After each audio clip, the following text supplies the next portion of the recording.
j'espère que vous allez bien. On va parler d'une situation qui arrive. 2025, on est dans l'année des éveils et de comprendre un tout. Quand on regarde que ce soit en Afrique, aux Antilles, les pays afro plus constitués, qui sont situés, il y a beaucoup de blocages qui se passent. Pourquoi? Parce que l'Occident fait rêver. Donc, l'Occident fait rêver et puis beaucoup de personnes, comme, ils vont préférer être à la rue en Occident que essayer de bâtir quelque chose dans leur pays. Et puis même si les faux patriotistes qui vont dire non, moi j'aime trop mon pays, c'est pas vrai. Et c'est la preuve quand même, j'ai vu une vidéo, un type qui dénonce un peu la situation qui se passe au Cameroun concernant près de 14 000 Camerounais qui ont fait des prêts à leur banque et puis ils ont été approuvés. Donc s'ils ont fait des prêts, c'est qu'ils étaient solvables, ils étaient approuvés. Mais eux, leur prêt qu'ils ont fait, c'est prendre l'argent qu'ils ont prêté du Cameroun et aller au Canada. Parce que le Canada, c'est l'Occident, c'est le pays qui les fait mouiller. Le pays ils sont prêts à donner leur rein même pour l'Occident. Donc, et maintenant, c'est ça le problème. Et c'est sûr, ces deux écoles, des gens vont dire, non, mais c'est pas, s'ils ont fait ça, c'est à cause des dirigeants. Non, mais quand on réfléchit comme ça, après, on est conscient pourquoi nos pays sont pas développés, on est des pays sous-développés. Et là, on parle l'exemple du Cameroun, mais ça peut être l'exemple Haïti, ça peut être l'exemple le Congo, ça peut être l'exemple, bref, Côte d'Ivoire, nommez-les, name it. On y va, on regarde le tom-tom, it's about...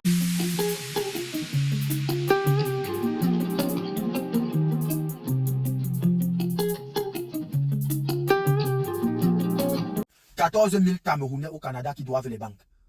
Donc, qui sont venus au Canada avec l'argent des banques. Déjà, en fait, même, le prêt en lui-même n'est pas une mauvaise chose. Parce qu'on ne donne pas l'argent à n'importe qui, à tout le monde. Donc, pourquoi on te donne de l'argent, il faudrait déjà que tu sois crédible.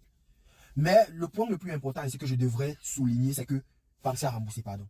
Parce que s'il fallait m'appesantir sur les petites microfinances, il faudrait savoir que c'est l'argent de nos frères et de nos soeurs que nous avons pris ou que vous avez pris pour venir ici. Donc, pensez à rembourser. Pour ne pas, au passage, pendant que vous passez, salir la route des autres. Donc le prêt même n'est pas mauvais, mais pensez à rembourser. Parce que il y a beaucoup qui vont prendre comme ça, mais qui auront même les possibilités de rembourser et qui ne vont pas le faire. Parce qu'il y a des gens qui vous ont certainement avalisé, il y a des gens qui ont été vos garants, il y a des gens qui se sont mis en avant pour que vous puissiez obtenir de l'argent. Donc, moi, vraiment, on n'a pas dit que vous n'avez pas remboursé, on n'a pas dit que vous n'êtes pas en train de rembourser. Du moins, ce n'est pas ce que l'article dit. Mais je dis seulement que non, pensez à rembourser. Pensez à rembourser.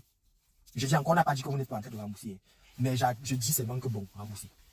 Dans cette histoire de prêt bancaire que les Camerounais ont pris l'argent dans les banques pour aller au Canada, ça ce sont les chiffres observables des banques.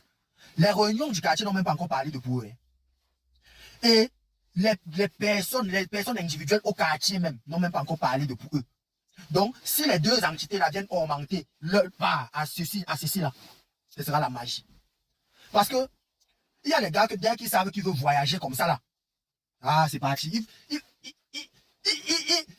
vont tout prêter au quartier. Il va venir même te dire que donne-moi un peu ton téléphone, je pars ici en haut, j'arrive. Tu vas seulement le trouver là-haut. C'est comme ça que moi-même à l'époque, je me rappelle, j'étais peut-être, je faisais deuxième année université. Deuxième ou troisième année. Mon ami est venu me prêter mon sac Louis Vuitton. Il avait acheté mon Samsung Galaxy Note 4. Il n'avait pas fini l'argent. Il devait finir l'argent le lendemain. Mais sauf que le lendemain là, moi, il s'est vu les photos à l'aéroport. Mon Samsung Galaxy S4, non, Note 4 et mon sac Louis Vuitton, mes petits accessoires que je flattais mes filles à l'époque avec. Il est venu, il a pris. Oh, le lendemain, il s'est vu les photos à l'aéroport. Quand il a dit, mais bon, c'est comment non? Il m'a dit que, ah non, laisse quelques dollars pour te.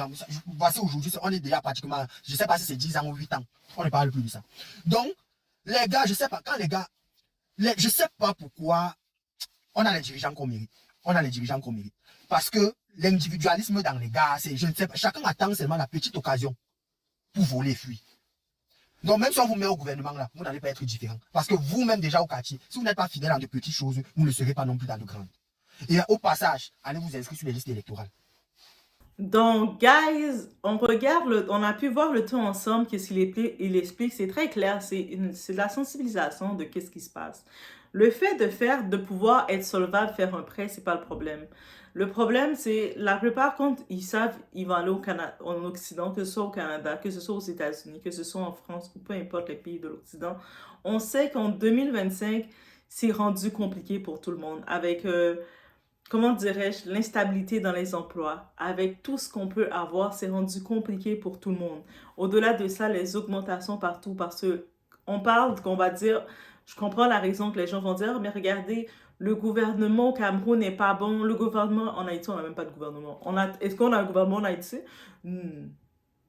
Au moins au Cameroun, vous avez un gouvernement. Même si votre président est là, ça fait longtemps, au moins vous en avez un. Nous, en Haïti, y a-t-il de quoi? C'est les bandits qu'ils ont. C'est des bandits qui gèrent le pays. Donc, tu sais, qu'est-ce qu'on peut comprendre? C'est pas parfait nulle part. Mais qu'est-ce qu'on comprend, nous? On veut l'Occident, on en rêve. On rêve de la colonne des colons. On rêve de nos colons, de la vie de l'Occident. Et c'est réellement ça. C'est pour ça qu'on est appelé à rester des petits pays. Parce qu'on a la petite mentalité. Tout à fait. Donc, déjà, je me dis toujours, quelqu'un qui décide de quitter sa terre pour aller ailleurs, c'est pour se chercher, right? Parce qu'il a tenté les possibilités chez lui, il n'a pas été en mesure. Mais quelqu'un qui avait quand même un bon crédit dans son pays, donc des possibilités de faire des prêts, de faire des développements, il prend son crédit, il fait des prêts, mais puis il va, par exemple, dans un pays comme le Canada, où ce que c'est très... Tu sais, il y a de la place pour tout le monde, parce que c'est un gros territoire, il y a beaucoup de terrain, mais maintenant, quand tu regardes où te rendre avec le climat de ce gros territoire, les places sont plus... Où ce que il y a la vie, c'est plus congestionné, il y a beaucoup de... on va dire d'injustice sociale et beaucoup de règles non écrites qu'on découvre sur le tas. Et je sais que c'est pas la publicité qui a été faite, surtout pour le Canada. Le Canada, ils se sont toujours dit, ils invitent les gens un peu partout. Venez vivre au Canada. Nous, on recherche des migrants, des immigrants qualifiés. Mais malheureusement, 20-30 ans de ça, quand ils faisaient ces promotions-là, ils allaient chercher dans les pays les docteurs, ceux qui avaient leur diplôme de docteur, ceux qui avaient leur diplôme d'ingénieur, qui avaient tout leur type de diplôme en main. Ils venaient en se disant, ah, mais tu sais, je vais faire plus d'argent au Canada, ils nous invitent, on est qualifiés. Mais la réalité au Canada, c'est compliqué. C'est compliqué et on s'est rendu compte que autant qu'ils cherchent des personnes, des soins médicaux, autant qu'ils font des lois bizarres pour couper dans le soin médical. Récemment, on sait, c'est vraiment récent, ils ont aboli près de 2000 et quelques postes dans les infirmières auxiliaires, les infirmières, les préposés, les gens qui travaillent dans la santé. Alors que ils sont en pénurie de ces main-d'œuvre-là. Tu sais, on essaie de faire le calcul de la gestion, on le voit. Donc, ça veut dire qu'ils abolissent des postes pour mettre les gens qui sont là, travailler, se retrouver une infirmière sur 2 étages ou une infirmière qui doit gérer 35 patients et quelques. Donc, le calcul, je ne sais pas le calcul, comment c'est fait, mais qu'est-ce qu'on comprend? T'imagines, on voit des personnes qui ont étudié dans leur pays ou qui ont travaillé dans leur pays avec leur diplôme qualifié, ils se retrouvent à faire Uber, à faire les livraisons. Même le taxi, tu dois payer des taxes, c'est rendu compliqué que le plus facile, c'est faire Uber. Au moins, tu t'inscris dans l'application, tu peux faire ton petit Uber. Ils se retrouvent à faire ça parce que quand ils arrivent, leur diplôme n'est pas valide. Même leur expérience, souvent, n'est pas valide. Pourtant, ils ont fait des prêts dans leur pays pour venir. Ça veut dire que... Et qu'est-ce qu'il faut réaliser aussi? Oui, c'est important de réaliser ça. Qu'en quittant ton pays, tu étais une ressource. Je ne parle pas de ceux qui étaient dans la rue, qui faisaient rire dans leur pays, les incompétents. Vous, venez tenter votre chance à l'aventure. Je parle de ceux qui étaient les qualifiés. Je parle à vous, les gens qualifiés. Parce que la plupart de ceux qui ont fait des prêts dans ces banques-là, c'est des gens qualifiés. Pour la plupart, vous avez un crédit, vous étiez qualifié, les banques vous en faites confiance. Donc là, maintenant, vous vous êtes dit, ah, je vais juste prendre l'argent qu'on me donne et puis ils vont plus entendre parler de moi. Mais est-ce que tu veux réellement faire ta vie au Canada? moi, je te dis, est-ce que même moi, je regarde mon pays d'adoption. Parce que je regarde un pays d'adoption et même on regarde là, on est au Canada avec le climat, avec la vie dure, avec tout le stress qu'il y a dessus, avec être surtaxé et que on est surtaxé pour des services qu'on devrait avoir. Parce que c'est pas les services. Quand le monde, ils vous disent, ah, mais au Canada, c'est gratuit, ils vous donnent tout, ils donnent tous les services. C'est pas vrai. On est surtaxé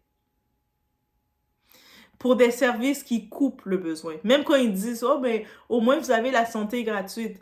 Mais si tu es malade au Canada, le temps d'attente que tu fais pour arriver dans la tente, tu peux passer presque 18 heures, tu es encore au triage. Oui. Tu peux arriver, tu te sens mal, tu as besoin d'aller regarder, tu peux attendre, tu arrives dans la salle d'attente au triage, là, où il y a quelqu'un qui te trie. La personne qui te trie, souvent, ça va être une infirmière auxiliaire qui va trier. C'est même pas une infirmière générale qui va te regarder, c'est l'infirmière auxiliaire. C'est-à-dire, l'infirmière auxiliaire, c'est elle qui assiste, qui aide l'infirmière. C'est elle qui va souvent se retrouver à te trier, dire, qu'est-ce que tu ressens? Oh, oh, ok. Ça a l'air correct quand même, là. Regarde, retourne chez toi, prends 2 Tylenol. Si tu vois que ça continue, reviens nous voir. Elle va te dire ça. Donc, après avoir passé presque 8 heures, entre 8 à 18 heures que tu peux passer, tu peux rester, si tu viens pas avec la plaie ouverte, et puis tes organes qui sortent, mais ça va être compliqué. Même quand tu as la plaie ouverte, des fois, tu vas te retrouver, il n'y a pas de docteur pour te recevoir. Le docteur est débordé ou il n'est pas là. Tu vas te faire servir par l'infirmière. Parce que c'est le plus haut qui vont te servir, qui vont essayer de te faire un diagnostic de ceux qui peuvent. Voici un billet, tu vas pouvoir aller dans telle clinique. Je pense qu'il y a docteur Martin qui est là, tu vas pouvoir aller le voir dans telle clinique. C'est ça notre système gratuit. C'est-à-dire qu'en vrai, on a un système gratuit qu'on paye, que le monde dise, ouais, c'est un beau bénéfice qu'ils ont, avec toutes les coupures qu'ils ont mis dedans, mais qu'on paye encore plus cher. Mais quand tu as besoin de ce système pour de vrai, tu vas prendre ton argent et tu vas aller au privé. Ben, si tu veux être guéri ou te faire voir par quelqu'un de compétent. C'est cette qualité-là qu'il nous donne. Quand tu arrives pour faire ton épicerie, tu arrives à l'épicerie, je vais faire une petite épicerie rapide pour 1-2 personnes. Tu arrives à la caisse, tu entends presque 200 $ et quelques. Pourtant, tu n'as pas pris trop de viande, là. Tu avais pris un petit plateau de viande et le reste, tu as pris les choses, ton huile, tes choses comme ça. Tu entends presque 200 et quelques dollars.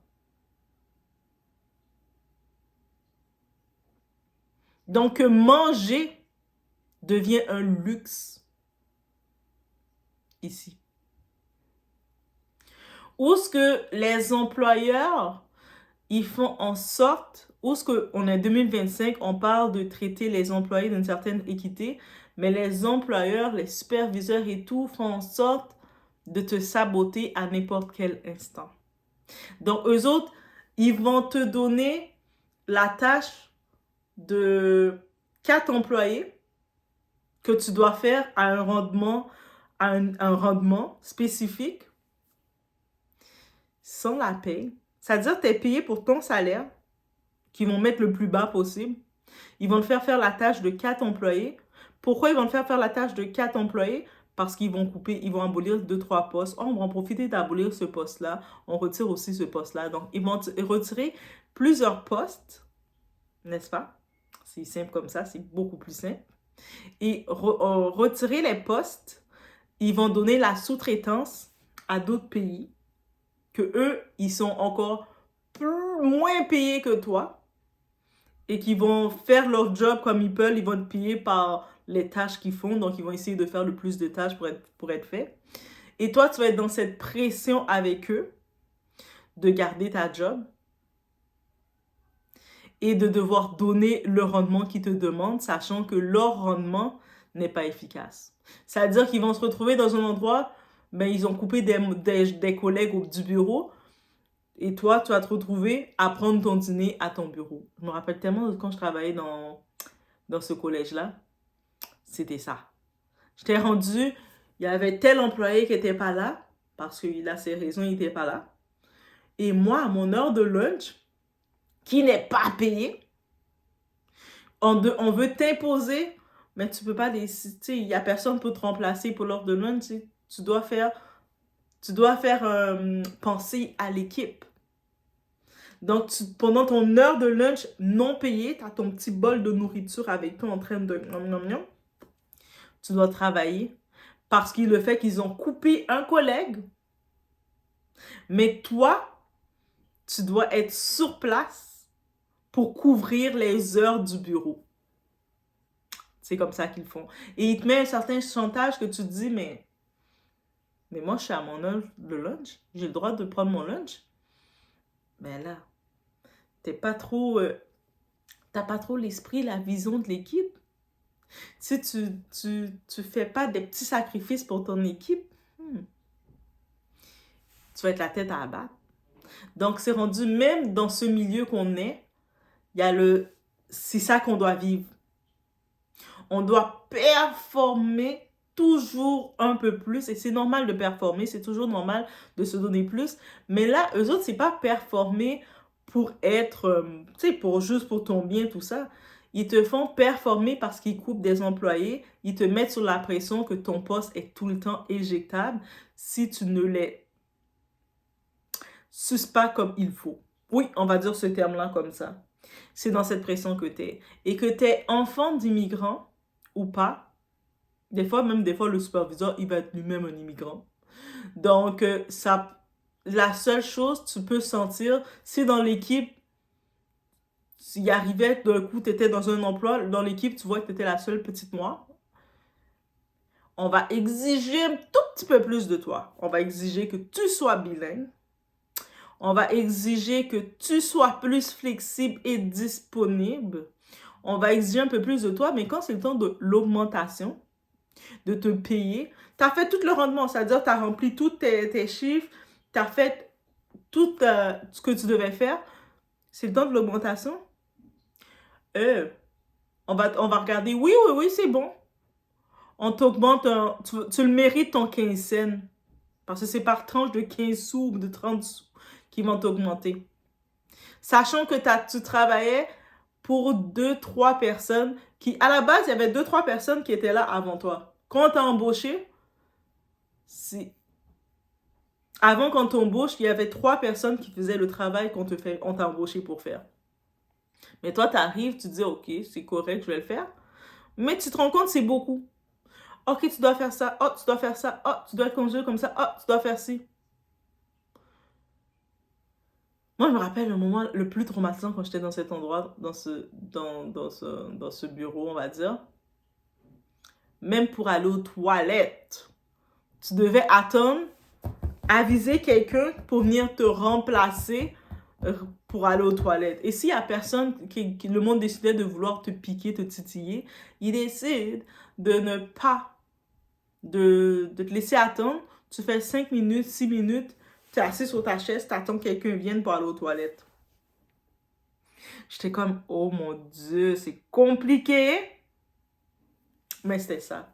C'est dans cet esprit qu'ils nous mettent, mais on est dans l'esprit que à n'importe quel moment, ils peuvent te révoquer, ils peuvent te renvoyer, ils peuvent décider d'abolir ton poste, ils peuvent décider de plein de choses comme ça. Si par exemple l'employeur, ils n'ont pas fait assez d'argent, parce que l'employeur, je comprends, ils sont une entreprise, ils sont là pour faire de l'argent, ils ont senti qu'ils ont perdu un peu d'argent, surtout c'est ça pour le collège, parce que le collège, ils avaient des actions ils avaient un petit peu des actions malfaisantes, parce qu'ils faisaient beaucoup de promos, ils faisaient beaucoup d'argent en faisant des fausses promesses aux étudiants internationaux, justement. Et puis, il y avait beaucoup, face à le système de l'éducation, on va dire comme ça, mais il y avait beaucoup de plaintes, ils ont eu beaucoup d'amendes suite à ça, près de millions et quelques d'amendes. Et là, maintenant, pour compenser leur déficit, parce que les amendes qu'ils doivent payer, ben, on va couper des postes. Tout. Donc, ça veut dire on vient travailler, on est dans la pression de performer en faisant plus de tâches qu'un employé devrait faire. On est dans la pression aussi de se dire que même si tu fais toutes les tâches que tu dois faire, tu sais, si ils perdent l'argent, peu importe leur région, pour leurs décisions qu'ils ont prises. Mais toi, ton poste peut être aboli. Donc, ça veut dire que c'est cette stabilité qu'ils nous donnent. Et là, maintenant, on va regarder un peu le côté du logement. Surtout si tu es en dehors de la méthode de la ville, si tu es en dehors de la ville, donc c'est beaucoup plus loin. Les moyens de transport, de venir, tu vas quand même payer l'argent. Quand tu regardes, tu comptabilises, tu vas quand même payer de l'argent.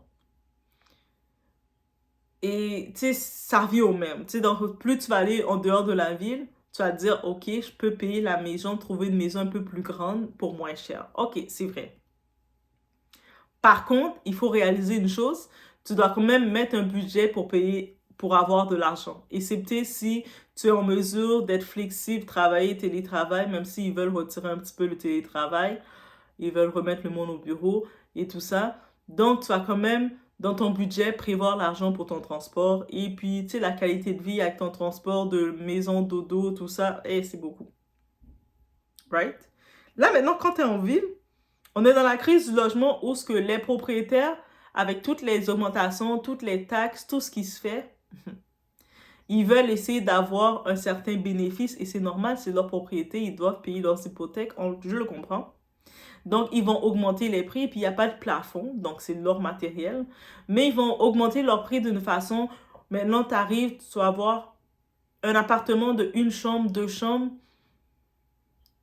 tu peux facilement le trouver à 1600, 1700 $. Et c'est même pas dans les quartiers, au cœur du centre-ville ou quoi que ce soit. Souvent, c'est au bord quand même de la route. C'est quand même une distance que c'est ou dans les quartiers qui sont pas très intéressants. Ou des quartiers où quand tu es dans ce quartier-là, mais à chaque fois, tu dois prier pour te dire, j'espère que rien va m'arriver. Oui, oui, oui, il y a des quartiers encore que tu te dis, j'espère que mes anges sont avec moi parce que, et tu payes le montant que tu payes aussi pour ce quartier.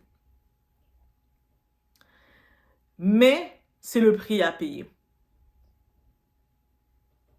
Et en plus, le gouvernement qui veut faire plus d'argent sur le dos des propriétaires, c'est-à-dire si tu es un propriétaire, tu as ta maison, tu décides de dire, mais regarde, je vais mettre ma maison sur location à court terme, faire du Airbnb. Surtout, ça peut aider les touristes, ça peut aider quelques personnes qui viennent à court terme ici et m'aider un petit peu. Le gouvernement te dit non, mais non, vous n'avez plus le droit de faire ça. Donc, vous avez votre bien, votre propriété que vous payez vos taxes et tout, mais c'est nous qui devons gérer comment vous utilisez votre maison. Bienvenue au Canada. Bienvenue surtout au Québec, parce que c'est surtout le Québec avec qui sont dans cette logique. Donc, ça veut dire que tu achètes ton bien, tu ne peux pas utiliser ton bien à ta guise.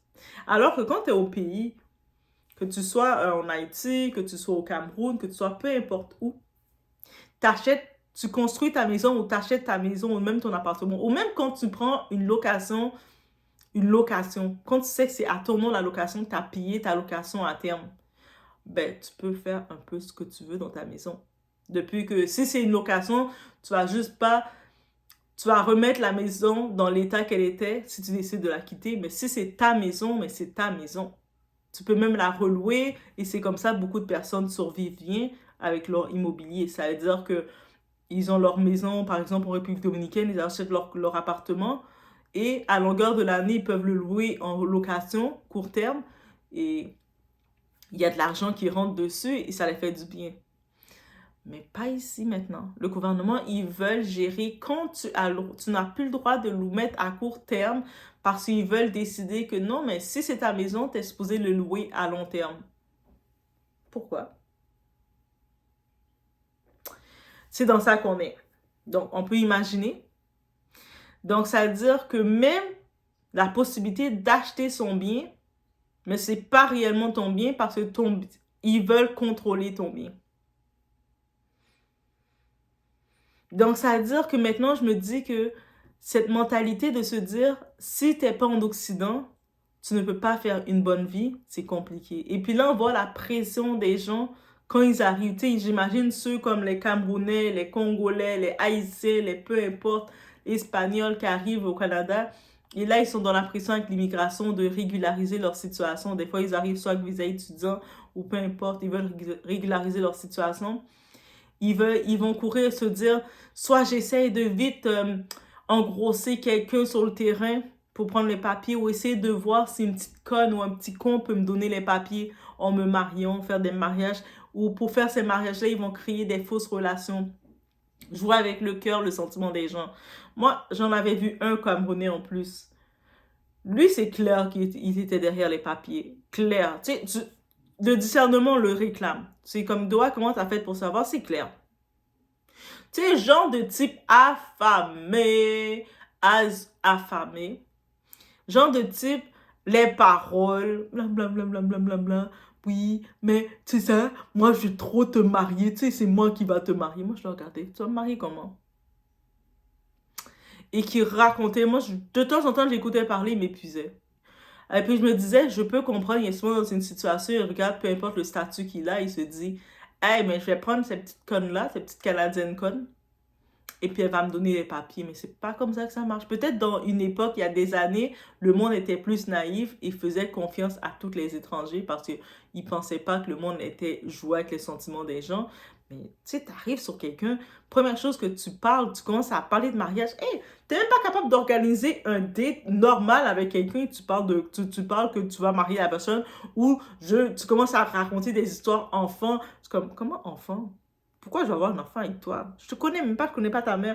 Et puis, eux autres, ils ont toujours la même rengaine.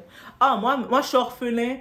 Ma mère, mon père est mort, j'ai pas de famille. Ok, mais c'est bon, Rémi. Tu sais, Rémi, je suis sans famille. Rémi, je suis sans famille. Ma famille à moi, c'est celle que j'ai choisie. On connaît Rémi. Si vous connaissez pas Rémi, allez écouter cette émission-là. Mais quand je les entends, ce speech-là, en plus, c'est la deuxième, troisième fois que j'entends dans des étrangers de différents pays. Il y en avait un, c'était un Congolais aussi qui me disait ça. Ah, mais moi, je suis sans famille. Ma mère, mon père sont morts. Je suis là, seule au monde. J'ai pas de t'as pas de tante, t'as pas de tonton, t'as pas de soeur, t'as pas de frère. Mais oui. Moi, Doha aussi, je suis Rémi sans famille. Hein. Oui, oui, on connaît cette chanson-là. Mais oui. Après tout, et puis toi, tu vas tomber dedans. Mais on sait, avec toutes les lois d'immigration, ben, c'est rendu encore plus de ça. Je me rappelle un moment quand c'est en séjour en Haïti, il y avait un cousin qui m'a dit cette parole-là, il s'est resté dans ma tête. Et j'ai vu comment le monde sont désespérés vraiment pour l'Occident. Lui me disait, tu sais quoi, moi j'aime mieux me retrouver, dormir par exemple dans les rues de New York, dans la rue, que d'être dans une maison tranquille en Haïti. Et puis oui, il a sa maison tranquille, il a sa maison, tu sais, c'est comme tranquille, il a sa maison, tout ça. Et c'est pas dans la capitale où c'était chaud. Et puis dans l'époque, c'était pas trop, c'était chaud. C'est quand même, ça se vivait, tu sais, comme il y a des quartiers tranquilles que tu peux rester. Et quand il m'a dit ça, je l'écoutais, j'ai fait, waouh, ok, c'est vraiment là que le monde, il regarde l'Occident. Nous, on ne voit pas à quel point, parce que nous, on voit la réalité de l'Occident. On voit le côté de tout le système. Mais eux autres, ils le regardent d'une façon, et c'est quand on comprend ça, mais ils sont prêts à tout. Ils veulent pas construire leur pays. Ils veulent pas voir leur pays se développer. C'est l'Occident. Quand il m'a dit cette phrase-là, qu'il est prêt même à dormir dans les rues de New York, moi j'ai dit, déjà de un, je peux comprendre l'inconnu attire, parce que même moi, l'inconnu m'attire. Moi, je regarde d'autres pays, je me dis peut-être, tu sais, les pays vivables, ça, malheureusement, c'est les pays qui sont non générés par les Noirs, parce que les Noirs, ils n'aiment pas leur pays, c'est pour ça qu'ils s'occupent pas bien de leur pays. Peut-être il y a le Sénégal, il y a quelques pays d'exception que je vois, surtout le président du Sénégal, j'envoie des cœurs à ce président du Sénégal. Le Bénin aussi, je pense aussi que j'aime leur structure. Mais il y a quelques pays, l'Afrique du Sud, il y a quand même la xénophobie dedans. Mais on voit qu'ils sont développés, qu'ils n'ont pas besoin de l'Occident parce qu'eux-mêmes, ils sont l'Occident de l'Afrique. Donc, je vois certains pays, certaines structures qui font leur truc, leur chemin, mais la plupart, ils peuvent pas parce que le monde, tout le monde qui a des ressources, ils veulent juste leur chose, aller dormir dans les rues de New York, aller essayer de vendre leur corps à Miami, aller faire des trucs bizarres pour être en Occident. Et puis le plus triste, ils viennent sans plan, mais des fois, pour quitter leur pays, ils vont s'endetter, ils vont s'endetter auprès de tout leur quartier. Ils vont faire plein de trucs malhonnêtes. Ils vont vendre toute leur... Il y en a... Le plus triste quand je vois, c'est quand quelqu'un vend ses terres dans son pays. Il vend ses terres dans son pays pour aller se mettre dans un appartement en Occident, en France, ou peu importe où. Je dis, c'est quoi dans ta vie? Après, quand ils sont dans là, quand ils arrivent en Occident, ils commencent à travailler comme des malades, faire de l'overtime à l'excès. Pourquoi ils vont faire l'overtime à l'excès? Oui, oui, oui, pourquoi? Pour pouvoir s'acheter... quand ils vont l'overtime à l'excès, guys, ils veulent construire des maisons au pays. Parce qu'ils se sont rendus compte que t'es jamais réellement propriétaire quand t'es en Occident. Parce que ta maison t'appartient jamais réellement. T'es jamais réellement propriétaire. Mais je vous conseille comme, c'est sûr, oui, achetez-vous votre maison, achetez-vous quand même vos biens. Je ne vous dis pas de pas acheter et posséder parce qu'on est là, on est un pays matérialiste, on est là pour consommer. Mais on n'est jamais réellement propriétaire parce que, tu sais, on a jamais fini de payer et même quand on paye, on peut pas faire réellement qu'est-ce qu'on veut dedans. Donc, il y a les lois qu'on doit suivre, mais ça fait partie du monde, on doit suivre les lois. Donc, le monde, quand tu vois du monde qui vont rester presque 30 ans, il y avait cette dame, j'entendais, qui avait fait presque 30 ans à New York. Elle travaillait, faire l'overtime, elle faisait des 15 heures, des 20 heures, des 15 heures là par jour. Des 15 heures, peut-être pas 20 heures. Et oui, des fois, elle faisait des 20 heures, elle faisait des triples chiffres. Mais elle faisait des overtime de malade. Elle vivait dans un petit appartement et puis à 2 chambres et elle louait ses chambres. Elle faisait de la location à des inconnus, elle louait ses chambres et elle laissait ses choses dans son salon ou dans sa cuisine. Tout était entassé chez elle et puis elle comme pour bâtir sa maison de rêve au pays. C'est ça sa vie. Et tu sais, juste d'imaginer pendant 30 ans comme ça, vivre comme ça et pour se dire que tu vas être au pays, tu vas vivre en grande dame. Mais non, elle était épuisée parce qu'on imagine, même quand moi je fais 8 heures de travail, mon système est déjà épuisé. Je suis déjà... Là, elle faisait des 15 heures, même pas 8 heures, elle faisait des 15 heures. Oh! Et bien entendu, ça vient avec la santé, donc il n'y a pas le sommeil, tu manges pas bien, t'es épuisé, t'es overchargé, ton corps commence à se tirer. Donc là, je pense qu'elle elle peut plus travailler, elle est en arrêt maladie, elle peut même plus vraiment travailler. Malgré qu'elle peut plus trop travailler, elle fait quand même des 5, 6, 7 heures par jour. Ça fait changement. 5, 6, 7 heures pour quelqu'un qui faisait 15 heures ou presque à 20 heures par jour. Donc, c'est correct. Mais même à ça, techniquement, elle ne devait plus travailler. Mais tellement que elle est rendue, elle essaie de construire sa maison. Et là, elle a appris que sa fameuse maison qui devait être un château depuis tout ce temps-là, on lui a volé, à chaque fois, on lui a volé les pièces. Les gens dans le secteur sont venus voler les matériaux qui étaient dans le chantier de la maison. Il y en a compris la fenêtre, il y en a compris la serrure, ils ont pris les choses de la maison. Donc sa maison est jamais construite. C'est tout, on voit la base d'une maison, mais qui est inachevée. Qu'elle peut même clairement même pas aller décider de dire je vais aller vivre là. Elle peut même pas se dire ok c'est beau je vais aller vivre là. La maison je pense elle n'a même pas de porte. Donc je me dis aïe. Donc t'as laissé, t'es plus dans ton pays, t'es venu faire ta vie pour comprendre, pour bâtir pour ton pays, pour que quand tu vas être tu vas être au moment d'en profiter. Et là quand tu es au moment que tu devrais en profiter, tu peux pas en profiter dans ton pays, déjà, à cause de le facteur sécurité, parce que le pays est géré par des bandits. Et au-delà de ça, même la maison qu'elle a construite, mais on a saboté sa maison, même il n'y a pas de porte, ils ont volé la porte. Même à un moment, il y a quelqu'un, on l'appelait, on a dit, il y avait des clous qu'elle avait commandés, qui commençaient à mettre, ils ont volé les clous. J'ai fait...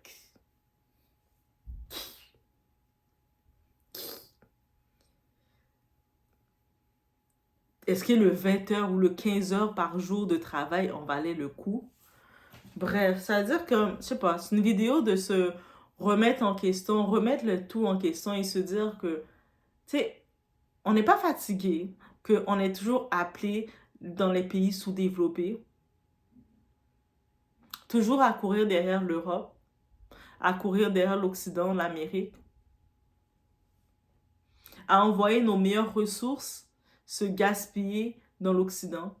Tu sais, les meilleures ressources, ceux qui sont qualifiés, quand ils écoutent les fausses promesses, ils s'endettent, ils arrivent dans l'Occident, tu les vois dormir dans les rues, tu les vois commencer à être caïds, à être bizarres. Mais c'est ça. C'est cette roue-là qui vient. Bref, mais c'est une vidéo de sensibilisation, on va le dire comme ça. Mais j'avais ça dans le cœur avec vous. Les sources.